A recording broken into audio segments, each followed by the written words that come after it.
yang kita pakai hari ini atau sore ini adalah muhasabah dan munajat kebangsaan. Saya cerita sedikit tentang teks resminya kebangsaan. Jadi kalau dalam bahasa Arab, kebangsaan atau komunitas itu disebut al-mujtama'. Dulu Rasulullah SAW pernah mengingatkan kita semua akan hak bertetangga atau hak bersosial. Ada satu orang yang punya 3 hak, yaitu dia seorang muslim, berarti saudara seagama. Dia kerabat Anda, berarti saudara karena kerabat unsur genetik. 3, karena dekat. Sehingga tetangga yang seperti ini punya 3 hak, yaitu hak satu agama, satu kerabat, dan satu komunitas. Kedua, yang punya 2 hak, yaitu dekat dan seagama tapi tidak, keluarga. Terus ketiga, yang punya 1 hak, yaitu atas nama mereka dekat meskipun beda agama. Sehingga dari dulu Islam tidak pernah bermasalah ketika berteman sama non-muslim, sama komunitas yang macam-macam. Karena ketika kita bertetangga, siapapun dia itu punya 1 hak untuk kita berbuat baik sebagai atas nama tetangga, disebut hakul jar. Lalu lama-lama ada komunitas yang bernama negara, baik bersistem republik maupun bersistem kerajaan atau dengan sistem-sistem yang lain, yang mengharuskan kita bersosialisasi secara baik. Nah, lalu yang jadi ciri khas pesantren, ciri khas khazanah ulama adalah berbuat baik sama orang lain itu gampang. Gampangnya itu dimulai bahwa dengan berbuat baik itu kita dapat pahala. Kedua, dengan cara tawadu. Tawadu itu tidak merasa benar sendiri, tidak merasa superior sendiri, tidak merasa paling top sendiri. Ada beberapa paradok yang mungkin menjadi pelajaran kita. Mungkin diantara kita ada yang doktor, ada yang profesor, ada yang kiai alim, ada yang macam-macam pengusaha top. Tapi seringnya orang tuanya itu kadang-kadang itu tidak tamat SD, tidak tamat SMP. Jadi orang nggak tamat SMP bisa mengkader atau menciptakan orang sampai doktor. Kadang-kadang kita yang dokter menjadikan anak naik kelas saja susah. Pertanyaannya yang pinter itu siapa gitu. Jadi orang awam bisa menjadikan anaknya alim, dokter, kiai. Tapi setelah kita dokter, karena mungkin hidup kita mapan atau jabatan kita mentereng itu, didik anak itu susahnya bukan main.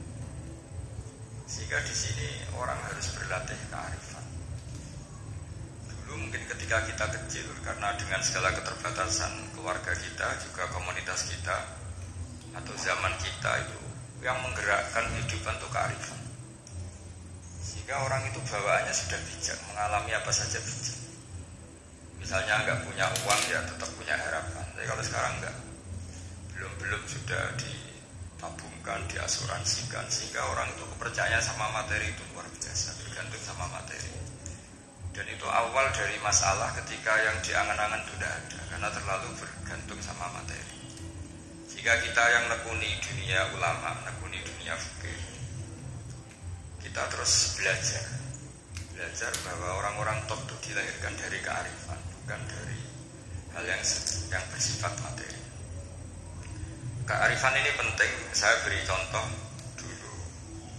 Ada orang itu kholi itu dalam bahasa Arab artinya preman. Dia preman sekali ketika Nabi Isa jalan-jalan dengan Hawariyin, kaum pilihan. Bawaannya orang soleh itu mulai dulu itu menarik, meskipun bagi orang yang tidak soleh. Jadi seorang lagi, bawaannya orang soleh itu auranya menarik, meskipun bagi yang tidak soleh. Sehingga cerita preman ini spontan ingin bergabung derekno Nabi Isa dan Hawariyin.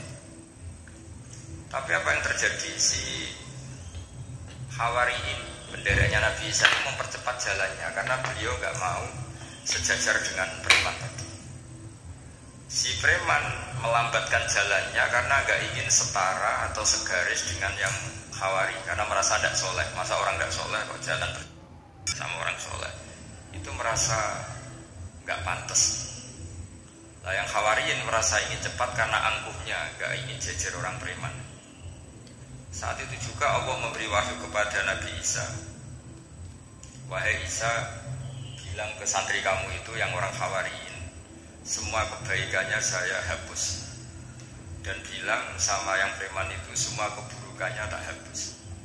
Yang satu dihapus kebaikannya karena angkuh, yang satu dihapus kejelekannya karena tawadu.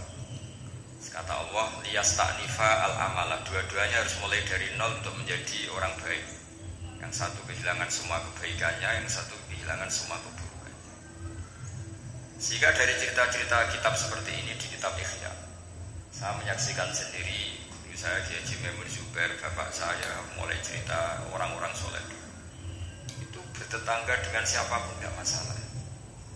Karena ada orang yang sedang fasik, sedang preman, sedang itu dibahasakan sedang itu nggak ada jaminan kalau berakhir dengan seperti itu.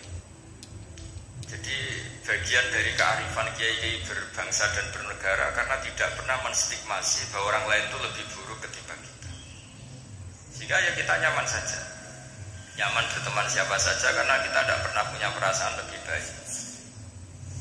Nah di sini kenapa para kiai itu fleksibel berteman berbagai kelompok, karena tidak pernah merasa lebih baik. Atau dalam bahasa terkenalnya disebut tawadu. Jadi ketika orang merasa lebih baik, maka akan ada keangkuhan. Keangkuhan ini melahirkan sentimen. Sentimen ini lama-lama menjadikan sosial yang nggak sehat, bisa chaos. Nah dari pelajaran itu akhirnya kita cara bernegara, kita cara bersosialisasi itu ya nyaman-nyaman saja. Karena Allah Ta'ala itu membuat status sebenarnya itu di akhir, disebut husnul khotimah atau su'ul khotimah. Jadi banyak dicerita orang-orang dulu, orang yang nyantri dari awal niat nyantri gak jadi wali. Sunan Kalijogo yang pertama kenal Sunan Bonang karena ingin garong, karena ingin begal. Dalam cerita-cerita yang legendaris itu justru jadi santrinya dan jadi wali. Jadi perkenalan yang awalnya ada baik berakhir dengan baik. Kadang-kadang perkenalan yang baik berakhir dengan kroni, dengan macam-macam yang tidak baik. Nah, dari sekian peristiwa itu akhirnya para ulama menyimpulkan bahwa hanya biyadihi al-amru, hanya Allah yang bisa mengendalikan semua urusan. Sampai-sampai Nabi misalnya dikurang berkenan sama namanya Wahsy, karena Wahsy itu pembunuh Sayyid Hamzah, paman yang paling dicintai Rasulullah. Itu mantelnya Nabi sebagai manusia itu ya mantel betul, tapi sama Allah justru Wahsy ini dikasih hidayah, kemudian menjadi Islam dan Islamnya baik sekali. Dan dulu ada sahabat namanya Sa'labah, itu pecinta masjid, sering ibadah, tapi karena mungkin saking overnya atau gimana, dia trauma jadi orang soleh, malah jadi orang gak benar. Cerita-cerita seperti ini tuh memang gak bisa digeneralisir, gak bisa digeneralisir untuk curiga sama orang-orang soleh. Tapi saya pastikan cerita seperti ini tuh melahirkan kearifan bahwa manusia itu akan selalu dalam tanda petik ketakutan, dalam kekhawatiran bahwa mereka tidak bisa mengakhiri hidupnya dengan baik. Sehingga di sini melahirkan kearifan, dan dari kearifan itu kita bernegara itu akan baik, karena kita tidak mungkin menstigmasi kelompok lain itu sangat buruk atau sangat bahaya atau ancaman, karena kita sama-sama punya kearifan untuk berkawan bersosialisasi. Dalam kitab-kitab yang saya baca, ini karena acara kampus, muhasabah yang sebenarnya itu ya dimulai dari hal-hal seperti ini. Saya sering baca kitab namanya kitab Al-Hikam. Itu beri satu pemikiran besar bahwa yang kita kira baik itu ya orang lain. Jadi kiai-kiai kecil itu kan lakunya itu ya di acara-acara kecil itu. Ya kalau kiai besarnya datang pasti ini gak keduman. Jadi acara manakipan kok kiai besar datang, jadi lakon itu benda ada acara gitu saja kok yang besar datang pasti jadi tidak laku. Ada acara seminar di SMP kok yang datang rektor Unifek gitu kan, terus gak payu yang narasumber kecil-kecil. Jadi dibalik datang yang niatnya merakyat justru menutup atau memahjubkan orang-orang yang harusnya jadi aktor di situ. Itu kan ibarat kita bikin toko besar di daerah-daerah tertinggal, niatnya baik supaya daerah itu maju, kebutuhannya terpenuhi. Tapi ini yang retail-retail kecil menjadi terancam. di sini terus ada kearifan dalam kitab hikam yang dijelaskan itu. Manusia itu siapa? Manusia itu orang yang saat baik saja itu ada jeleknya, apalagi saat jelek. Dulu bapak saya sering guyon, kalau ada imam masjid istiqomah jadi imam terus sampai tua jadi imam. Seringnya dipuji istiqomah, tapi kata bapak saya itu ya gara-gara dia istiqomah itu tidak ada kader, sampai orang lain frustasi jadi imam. Jadi di balik istiqomahnya ini sebetulnya memahjubkan sekian kader imam gitu. Karena terus orang lain jadi imam nggak berani dan akhirnya nggak ada kaderisasi. Tapi misalnya dia pelintan juga tidak baik, masa imam kok pelintan kadang-kadang. Orang yang terlalu mencintai istri juga gitu, kalau terlalu harmonis pasti ibunya terancam, saudara-saudara keluarganya terancam, sehingga hubungan sosialnya dengan keluarganya kurang baik.